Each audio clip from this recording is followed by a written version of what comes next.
नमस्कार, आप सभी का स्वागत है कबीर रेडियो 107.8 एफएम पर और मैं हूं आपके साथ समर शर्मा।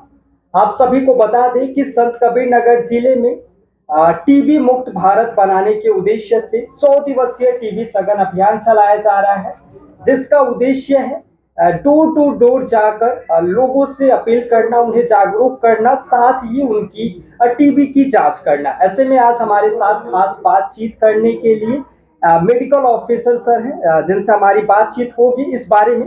सर, सबसे पहले तो आपका बहुत बहुत बहुत बहुत धन्यवाद धन्यवाद। जी। सर, सबसे पहले तो हम आपसे जानना चाहेंगे कि जैसा कि सबको पता है कि टीबी एक गंभीर संक्रामक रोग है, लेकिन कई लोग ऐसे हैं जो जिनको अभी भी इस बारे में ज्यादा नॉलेज नहीं है। तो हम आपसे जानना चाहेंगे कि टीबी फैलता कैसे है और इसके संक्रमण से बचने के लिए क्या क्या सावधानियां बरतनी चाहिए। सबसे पहले तो ये है कि टीबी के बारे में ज़्यादा जागरूकता कमी होने की वजह से लोग इसके बारे में जान नहीं पाते हैं। जी जी। शुरुआती लक्षणों में ऐसे पेशेंट को लगता है कि बस ऐसे ही नॉर्मल कफ एंड कोल्ड है, लेकिन इसमें ये होता है कि कितने दिनों से खांसी आ रही है, खांसी के साथ सूखी आ रही है कि बलगम आ रहा है। जैसे कि 14 दिन से अगर जो ज़्यादा आ रहा है तो हम लोग क्या करते हैं, एडवाइस करते हैं कि चेस्ट एक्सरे कराएं, स्पूटम की जांच कराएं। क्योंकि क्या होता है कि बलगम लगातार आने की वजह से सबसे मुख्य उसकी जांच ये होती है, बलगम से जांच हम पता लगा सकते हैं कि पेशेंट को है कि नहीं।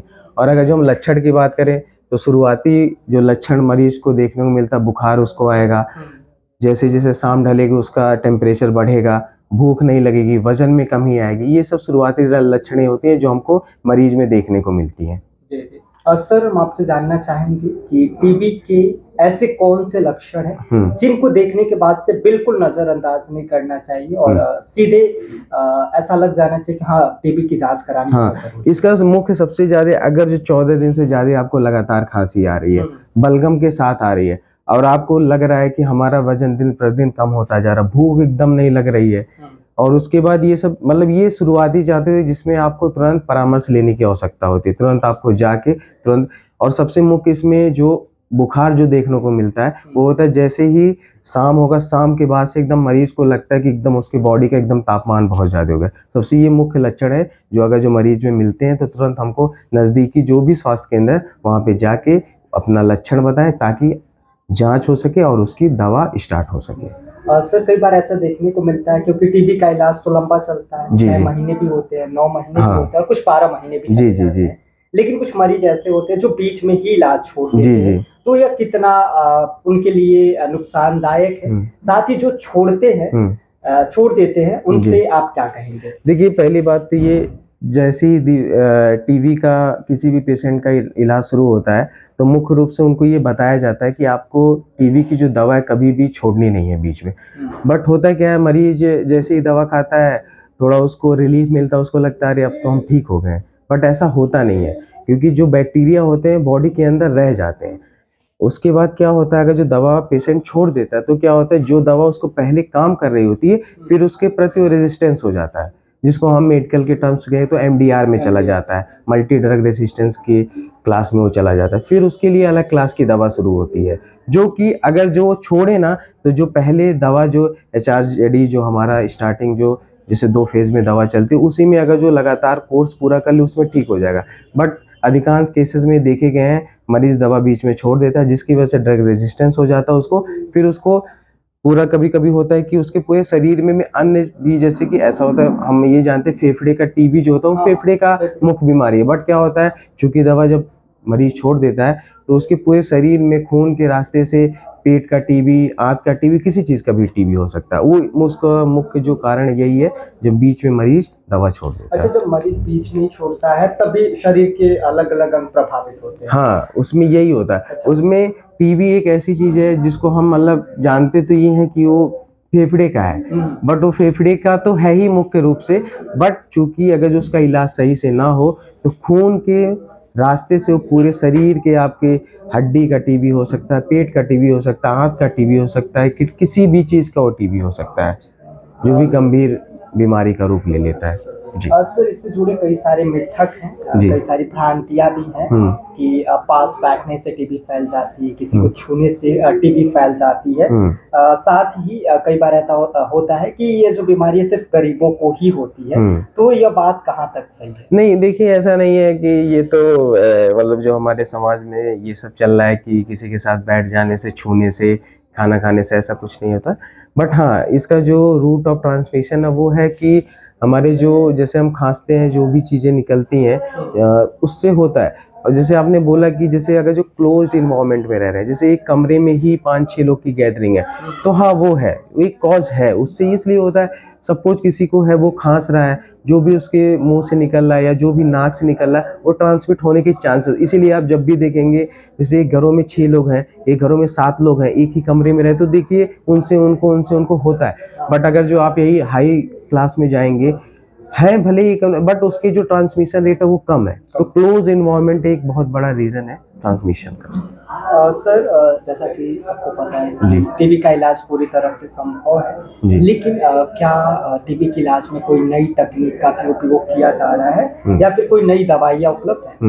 नहीं, दवा तो अभी हमारे जो सेंट्रल जो है हमारा जो जो स्वास्थ्य विभाग है, उन्होंने अभी एक नया रेजिम किया है, बी पालम है, वो एमडीआर के लिए है, जिसमें बेटाक्वेलिन है, लिनाजोलिड है, ये सब दवाइयाँ अभी इन्होंने नई, क्योंकि इसको बहुत रिसर्च हुआ तो ये पता चले काफ़ी इफेक्टिव है। अगर जो कोई भी पेशेंट एमडीआर पता चल जाता है कि एमडीआर इसको टीबी है, तो वो अगर जो वो दवा स्टार्ट होता है तो बहुत जल्दी पेशेंट ट्रीट हो जाता है और वो बहुत इफेक्टिव दवा है।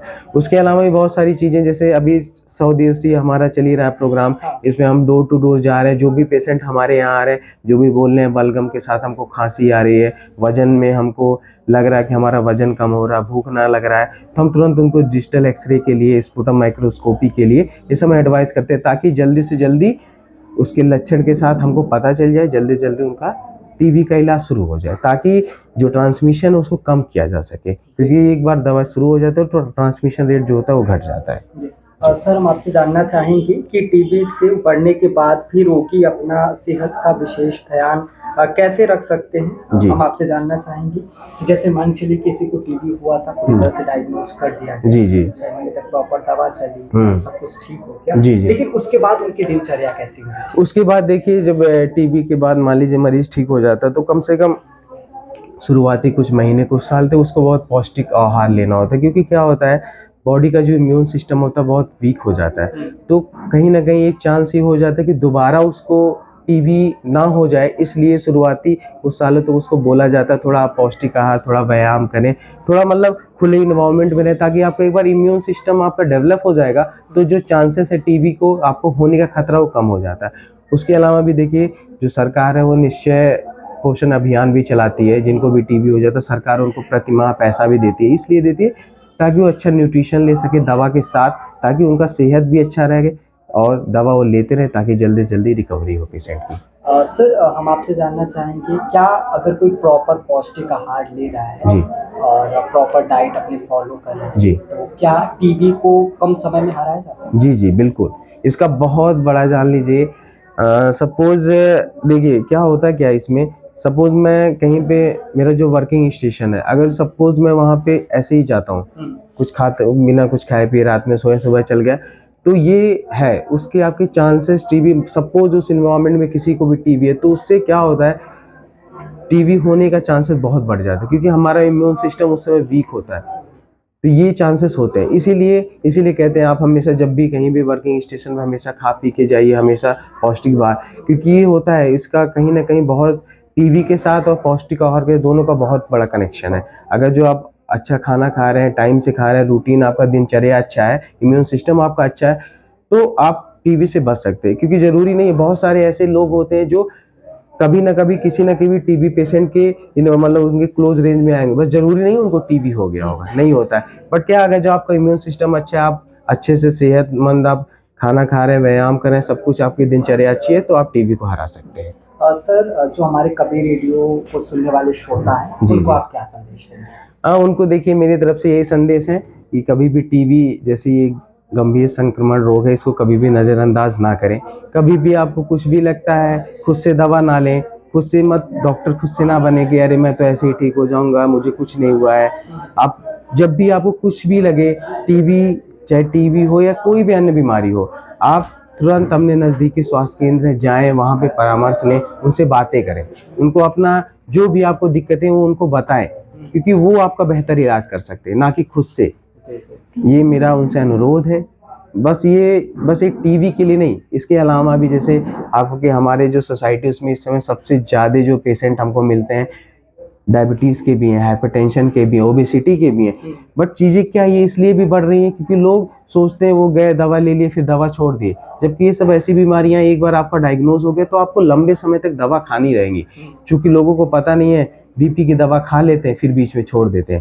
जबकि उनको यही चीज़ अगर जो ये बता दिया जाए, वो उनको तभी पता चलेगा जब अपने नज़दीकी स्वास्थ्य केंद्र पे जाएंगे, डॉक्टर को अपनी चीज़ें समस्याएं बताएंगे, तब उनको ये सलाह देंगे कि आपको बीपी है या शुगर है, आपको ये दवा निरंतर रूप से खाना है, डेली खाना है, बीच बीच में जांचें करानी हो। तभी होगा जब आप आएंगे, परामर्श लेंगे, अपनी जो भी समस्याएं हैं बताएंगे, तभी हम इन सब चीज़ों को हरा सकते हैं। बहुत बहुत धन्यवाद सर आपका जी। कबीर रेडियो के साथ। बिल्कुल, आपका भी बहुत बहुत धन्यवाद। इससे क्या ये चीज़, ये भी पॉजिटिव रिस्पॉन्स ये होता है कि सोसाइटी में थोड़ा अवेयरनेस फैलेगी, थोड़ा लोग जागरूक होंगे, तो थोड़ा हम लोग को उससे से लड़ाई लड़ने में और किसी भी बीमारी को हराने में हम लोग को आसानी होगी।